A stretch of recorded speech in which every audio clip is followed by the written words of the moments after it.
Hello ಮಕ್ಕಳೇ, ನೋಡಿ relation ಫಂಕ್ಷನ್ಸ್ನಲ್ಲಿ ಅದರೊಳಗೆ ನಾವು ಪಾಲಿನಾಮಿಯಲ್ ಫಂಕ್ಷನ್ಸ್ ಕಲಿತಿದ್ವಿ. ಪಾಲಿನಾಮಿಯಲ್ ಫಂಕ್ಷನ್ಸ್ ಅಂತ ಹೇಳಿದರೆ ಯಾವುದೇ ಫಂಕ್ಷನ್ ಆಗಿರಲಿ, ಇದಕ್ಕೆ ಮುಂಚೆ ವಿಡಿಯೋದಲ್ಲಿ ತೋರಿಸಿದ್ದೆ. ಈಗ ಏನಾದರೂ ಫಂಕ್ಷನ್ ಹೀಗೆ ಕೊಟ್ಟರೆ ಅದರೊಳಗೆ ಯಾವಾಗೂ ಎಕ್ಸ್ಪೋನೆಂಟ್ ಹೈಯೆಸ್ಟ್ ಪವರ್ ಎಲ್ಲ ಏನಾಗಿರಬೇಕು, ಇಂಟೀಜರ್, ಇದು ಪಾಸಿಟಿವ್ ಇಂಟೀಜರ್ಸ್ ಆಗಿರಬೇಕು. ಅಂದರೆ ಇಂಡೈರೆಕ್ಟ್ ಹೋಲ್ ನಂಬರ್ಸ್ ಆಗಿರ್ಬೇಕಂತ ಹೇಳ್ತಿದ್ದಾರೆ. ಇದೆಲ್ಲ ನಾನು ಮೊದಲೇ ವಿಡಿಯೋದಲ್ಲಿ ಹೇಳ್ಕೊಟ್ಟಿದ್ದೇನೆ. ಇದರೊಳಗೆ ಏನಾದರೂ ಅರ್ಥ ಆಗಲಿಲ್ಲ ದಯವಿಟ್ಟು ಅದನ್ನು ಕಮೆಂಟ್ ಮಾಡಿ. ಮತ್ತು ಇವಾಗ ನೋಡಿ ಪಾಲಿನಾಮಿಯಲ್ ಬಗ್ಗೆ ಇದನ್ನು ಎಕ್ಸಾಂಪಲ್, ಓಕೆ, ಫಸ್ಟ್ ಒಂದು ಎಕ್ಸಾಂಪಲ್ ಮಾಡ್ತಿದ್ದೇನೆ. ಇವಾಗ ಒಂದು ಹೀಗೆ ಎಕ್ಸ್ ವೈ ಗ್ರಾಫ್ ಹಾಕ್ತಿದ್ದೇವೆ. ಇದು ಎಕ್ಸ್, ಇದು ಎಕ್ಸ್, ಇದು ವೈ. ಓಕೆ, ಇವಾಗ ಇದೆಲ್ಲ ಇದೊಂದು ಪ್ಯಾರಾಬೋಲಾನ ರೆಪ್ರೆಸೆಂಟ್ ಮಾಡುತ್ತೆ. ಪ್ಯಾರಾಬೋಲಾ ಅಂತ ಹೇಳಿದರೆ ಇವಾಗ ಗ್ರಾಫ್ ಡ್ರಾ ಮಾಡಿ ತೋರಿಸ್ತೀನಿ. ಇವಾಗ ನೋಡಿ x0 ಇದು 10th ಸ್ಟ್ಯಾಂಡರ್ಡ್ ಮೆಥಡ್ನಲ್ಲಿ ಇವಾಗ ಮಾಡ್ತಿದ್ದೇವೆ. ಮುಂದೆ ಯಾವಾಗಾದರೂ ಇದು ಕೋನಿಕ್ ಸೆಕ್ಷನ್ದಲ್ಲೂ ಬರುತ್ತೆ. ಕೋನಿಕ್ ಸೆಕ್ಷನ್ ಅಂತೇಳಿ ನಿಮಗೆ ಒಂದು ಲೆಸನ್ ಇದೆ 11th ಸ್ಟ್ಯಾಂಡರ್ಡ್ನಲ್ಲಿ PUC ಫಸ್ಟ್ನಲ್ಲಿ, ಅದರೊಳಗಿದೆ ಇದು. So we basically just plot the graph. x0 ಇಟ್ಟಿದ್ದಾಗ y0 ಇರುತ್ತೆ, x1 ಹಾಕಿದ್ದಾಗ y1 ಆಗುತ್ತೆ, x2 ಹಾಕಿದ್ದಾಗ y4 ಆಗುತ್ತೆ. ಸಿಮಿಲರ್ಲಿ +1 ಆಗುತ್ತೆ, ಯಾಕೆಂದರೆ ಇದನ್ನು ಸ್ಕ್ವೇರ್ ಮಾಡಿದರೆ +1. ಇದನ್ನು ಸ್ಕ್ವೇರ್ ಮಾಡಬೇಕು ಅಂದರೆ ಮೇಲಿನ ನಂಬರ್ ಸ್ಕ್ವೇರ್ ಮಾಡಿ ಅದ್ರ ಕೆಳಗೆ ಬರ್ಕೊಂಡು ಹೋಗಬೇಕು. ಇದು +4 9 9 16 ಆ್ಯಂಡ್ 16. ಓಕೆ, ಇವಾಗ ನೋಡಿ ವೈನ ನಾನು 1 2 ಇದನ್ನು ಬೇರೆ ಇದರೊಳಗೆ ಪ್ಲಾಟ್ ಮಾಡೋಣ. ಸೊ ನೋಡಿ ಮಕ್ಕಳೇ, ಈ ಥರ ಇರುತ್ತೆ ಗ್ರಾಫ್ನಲ್ಲಿ. ಇವಾಗ 0ಗೆ 0 ಇದರ ಹಿಂದಿನ ಟೇಬಲ್ ನಾ ಬರ್ಕೊತಿದ್ದೇನೆ. y0 x0 1 1 -1 +1 and 2 and 4 -2 and 4 ಇದನ್ನಿಷ್ಟು ಬರ್ಕೊಂಡು ಆಮೇಲೆ ಮುಂದಿನ ಪ್ಲಾಟ್ ಮಾಡೋಣ.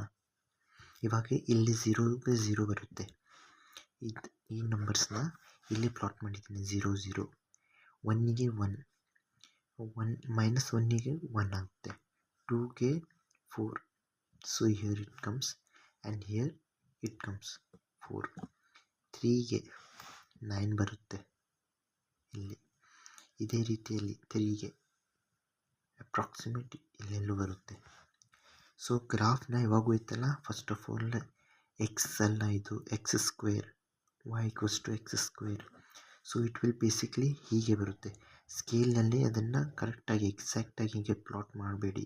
ಅಂದರೆ ಈಗ ಲೈನ್ ಹೀಗೆ ಬರಲ್ಲ, ಈ ರೀತಿ ಬರಲ್ಲ. ಇದನ್ನು ಹೀಗೆ ಪ್ಲಾಟ್ ಮಾಡ್ಕೊಂಡು ಹೋಗಬೇಕು. ಅದು ಸಿಮಿಲರ್ಲಿ ಒಂದು ಕೊಡೆ ಥರ ಕಾಣಿಸುತ್ತೆ. ಕೊಡೆ ಅಂದರೆ ಅಂಬ್ರೆಲ್ಲ, ಛತ್ರಿ. So it is basic like A inverted umbrella. ಇವಾಗ ಇದೇ ಎಕ್ಸಾಂಪಲ್ನಲ್ಲಿ ನಾನು y = -x² ಅಂತ ಇಟ್ಟೆ ಅಂದರೆ ಇದರೊಳಗೆ ಏನೇನು ನಂಬರ್ಸ್ ಇದೆಯಲ್ಲ, ಇದೆಲ್ಲ ನಂಬರ್ಸಿಗೆ ನಾನು ಏನು ಮಾಡ್ತೀನಿ, ಇದರೊಳಗೆ ಮುಂದೆ ಮೈನಸ್ ಎಲ್ಲ ಹಾಕ್ಕೊಂತ ಹೋಗ್ಬೇಕಷ್ಟೇ. ಕೆಲವೊಮ್ಮೆ ಇಲ್ಲಿ ಪಾಸಿಟಿವ್ ಆಗುತ್ತೆ, ಇಲ್ಲಿ ಮೈನಸ್ ಆಗುತ್ತೆ. ಸೊ ಇದೇನಾಗುತ್ತೆ, ಬೇಸಿಕ್ಲಿ y ಮೈನಸ್ ಆಗಿರುತ್ತೆ. So here comes each and every number negative. ಈ ಗ್ರಾಫ್ ಏನಾಗುತ್ತೆ, ಈ ರೀತಿ ಇರೋದಿಲ್ಲ, ಹೀಗೆ ಇದೇನಾಗುತ್ತೆ ಈ ರೀತಿ ಬರುತ್ತೆ. ಓಕೆ, ಇದರ ಡೊಮೇನ್ ಮತ್ತು ರೇಂಜ್ ನೋಡಿದರೆ ಇಲ್ಲಿಂದ ಇವಾಗ ನೋಡಿ, ಡೊಮೇನ್ ಅಂದರೆ ಎಕ್ಸ್ ಆ್ಯಕ್ಸಿಸ್ನಲ್ಲಿ ಇರುವ x ಬಿಲಾಂಗ್ಸ್ ಟು. ಇವಾಗ ಗ್ರಾಫ್ನಲ್ಲಿ ಹಾಕಿದ ನಂತರ ಇಲ್ಲಿ ನಂಬರ್ಸಿಂದ ಒಂದು ಶ್ಯಾಡೋ ನೆರಳು ಹೇಗೆ ಬೀಳುತ್ತೆ ಅಂದರೆ, ಇಲ್ಲಿಂದ ಬೆಳಕು ಹಾಕಿದರೆ ಇದೆಲ್ಲ ಶ್ಯಾಡೋ ಕವರ್ ಆಗುತ್ತೆ, ಅಂದರೆ ಇದೆಲ್ಲ ನಂಬರ್ಸ್ ಕವರ್ ಆಗುತ್ತೆ. So x belongs to this numbers.